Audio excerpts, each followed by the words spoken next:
Are you truly helping others? Or are you using your help to satisfy your own hidden desires? Every morning, Maria leaves extra money at the coffee shop to pay for strangers' coffee. She never tells anyone about it, never posts about it on social media, never expects gratitude. Now ask yourself, have you ever done something similar but then mentioned it to someone? Perhaps casually mentioned it to a friend. Perhaps hoped someone would notice. We're not afraid of being kind. We're afraid our kindness will go unnoticed. Today, we'll explore the darkest corners of our good intentions. We'll examine the shadow aspects of altruism through the lens of Jungian psychology. We'll see how the most sincere help to others can hide unconscious needs for control, recognition, and power. Altruism. The very word evokes images of saints, Mother Teresa, people who give their last for the benefit of others. We grow up believing that helping is inherently good, that true kindness is selflessness, self-sacrifice, absence of expectations. Let's look at the classic definition. Altruism is a principle that motivates us to act selflessly for the good of others, often at the expense of our own interests. The term was coined by French philosopher Auguste Comte in the 19th century, contrasting it with egoism. Neurobiologist Robin Dunbar offers an evolutionary explanation. Altruistic behavior developed as a group survival strategy. When we help relatives and community members, we increase the chances of our own genes surviving. On the surface, all of this is wonderful. Helping others is indeed noble. Giving is often much more pleasant than receiving. Altruism makes the world a better place. But let's look deeper. Carl Jung, one of the most prominent psychiatrists of the 20th century, gave us the concept of the shadow, that part of our personality that we refuse to acknowledge, that we repress into the subconscious. The shadow isn't just our dark impulses. It's everything we reject, deny, don't want to see in ourselves. And the brighter the image we try to create, the darker our shadow becomes.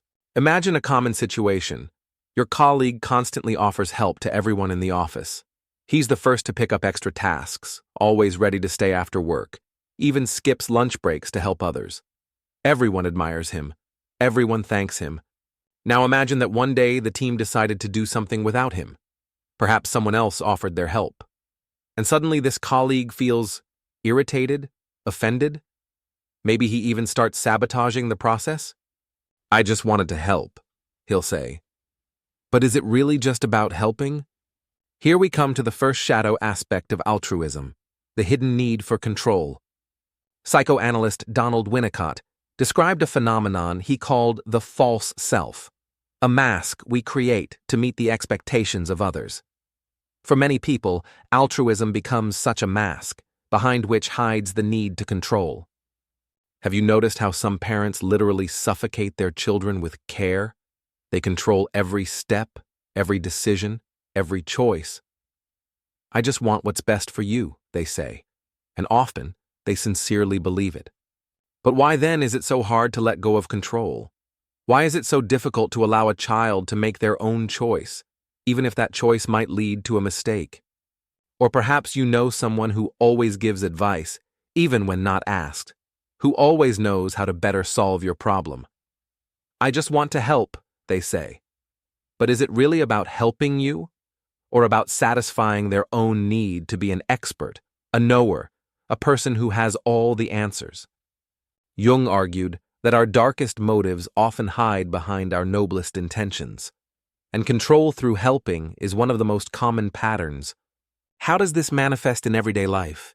You do someone else's work because you want to help, but really don't trust they'll do it well. You lend money to someone, but then constantly remind them about it and mention it at every opportunity. You help a friend with their personal life, but secretly get irritated when they don't follow your advice. There's a fine line between helping and interfering, and when we cross that line, our altruism becomes a tool of control. We move on to the second shadow aspect, the unconscious need for praise, recognition, admiration.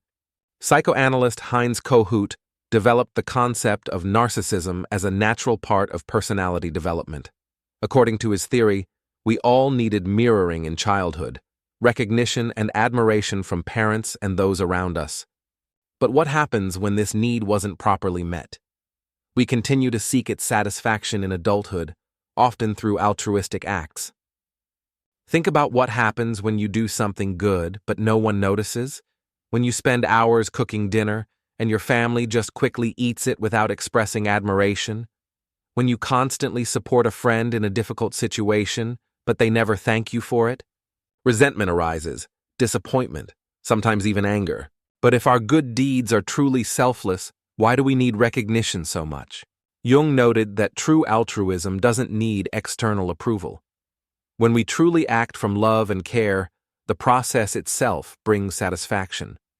Instead, the need for constant recognition indicates that our actions are fueled by a narcissistic wound. How this manifests. You help, but then tell everyone around about it. You feel offended when your efforts don't receive proper gratitude. You constantly mention your past good deeds in conversations. You post your charitable acts on social media to get likes and comments. Marianne Williamson writes, "True kindness doesn't expect gratitude. It's satisfied with the very act of giving." The third shadow aspect of altruism is distracting from your own problems and needs by focusing on the problems of others. Psychologist Alice Miller, in her work, The Drama of the Gifted Child, describes how some children learn to suppress their own needs to please their parents. In adulthood, this pattern can manifest as excessive altruism, constantly focusing on the needs of others as a way to avoid confronting one's own pain. Jung would call this an escape into the persona, the external social mask that allows us to avoid deep inner work. Look at your acquaintance who always helps everyone around, but has completely neglected their own life. Maybe they have family problems, but instead of solving them, they spend all their time helping colleagues. Or perhaps your friend constantly listens to your problems, gives advice, supports you, but never talks about their own feelings and needs. This isn't just generosity, it's a way of escape. How this manifests. You're always ready to listen to others' problems, but avoid talking about your own. You constantly volunteer or help others, but neglect your own physical or emotional health. You're so busy helping others that you don't have time to deal with your own problems. You feel anxiety or emptiness when you can't help anyone. As Jung wrote, "What we don't make conscious rules us, while what we do make conscious we can integrate." Finally, we come to the fourth shadow aspect, using altruism to feel morally superior. Philosopher Friedrich Nietzsche criticized what he called slave morality, a value system in which self-sacrifice and submission are considered virtues. He argued that behind this morality often hides a hidden form of resentment, envy, and resentment that transform into moral judgment. In Jungian terminology, we project our own shadow onto others, while seeing ourselves as the embodiment of light. Consider, don't you feel a secret satisfaction when your help puts you in the position of a savior? When you can think, "I'm a good person," and they are selfish? When your altruism allows you to judge those who don't meet your standards of generosity? How this manifests. You secretly or openly condemn people who don't help as much as you do. You use your good deeds as proof of your moral superiority. You expect special treatment because of your kindness. You help, but feel superiority toward those you're helping. Psychologist Jordan Peterson notes, "It's not that kindness is bad. It's that something entirely different can hide behind the mask of kindness." Now that we've examined the main shadow aspects of altruism, let's talk about how to recognize these motives in ourselves. According to Jung, the path to wholeness lies through acknowledging our shadow, not through suppressing it. We cannot get rid of shadow aspects, but we can become aware of them and integrate them into our personality. Here are a few questions worth asking yourself before helping others. Check your reaction to refusal. What do you feel when your help is rejected? If it causes anger or offense, perhaps your help is a way of control. Pay attention to your expectations. Do you expect gratitude, recognition, a sense of debt? If so, your altruism has a narcissistic tinge. Look at the balance. Are you neglecting your needs to help others? Maybe it's a way to avoid your own problems. Examine your judgments. Do you feel morally superior because of your help? This could be a sign of hidden envy or resentment. Psychotherapist Irvin Yalom proposes the technique of revealing paradoxes, acknowledging contradictory motives that can exist simultaneously. You can sincerely want to help and simultaneously have hidden shadow motives. And that's okay. True altruism doesn't mean the absence of selfish motives. It means being aware of these motives and choosing to act despite them. According to Jung, shadow integration isn't about eliminating dark aspects, but accepting them as part of yourself. When we stop fighting the shadow and acknowledge its existence, it loses its destructive power. Here are a few practical steps towards integrating the shadow aspects of altruism. Practice self-awareness. Before helping, ask yourself about your true motives. Don't judge them, just acknowledge. Meet your own needs. It's easier for us to give without hidden motives when our own needs are met. Don't neglect self-care. Practice anonymous kindness. Try doing good deeds that no one will know about. This helps separate altruism from the need for recognition. Respect boundaries. Help only when asked and in forms acceptable to the other person. This reduces the aspect of control. Practice self-compassion. Instead of moral self-satisfaction or self-flagellation, cultivate understanding and acceptance of your contradictory motives. As Jung himself said, "I am not what happens to me, I am what I choose to become." We've reached the end of our journey through the shadow aspects of altruism, and here we face the greatest paradox. Our dark motives don't cancel out the light ones. They exist simultaneously. Yes, you may help others partly because of a need for control or recognition, but that doesn't mean your kindness isn't genuine. It just means you're human, complex, contradictory, multifaceted. Jung spoke of the coincidence of opposites, the idea that true wholeness is achieved not through eliminating opposites, but through integrating them.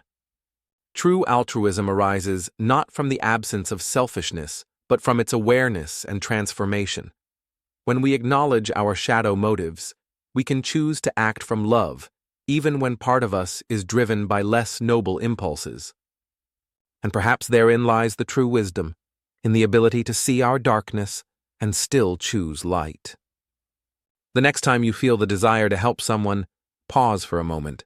Look deeper into your motives. What's really driving you? And if you find shadow aspects there, don't judge yourself. Just acknowledge them. Because true kindness isn't born from perfectly pure motives, but from the conscious choice to act with love, despite all our human imperfections. Psychologist Robert Johnson wrote, "The highest level of maturity is the ability to see the light and darkness in oneself and still love oneself." Write in the comments, what good deed have you done with a hidden shadow motive? What did you feel when you realized it? And how did your understanding of your own kindness change? And if this video was helpful to you, don't forget to like and subscribe to the channel. We talk about the deepest aspects of the human psyche to help you achieve true wholeness. And remember, accepting your own shadow doesn't make you a worse person. It makes you real.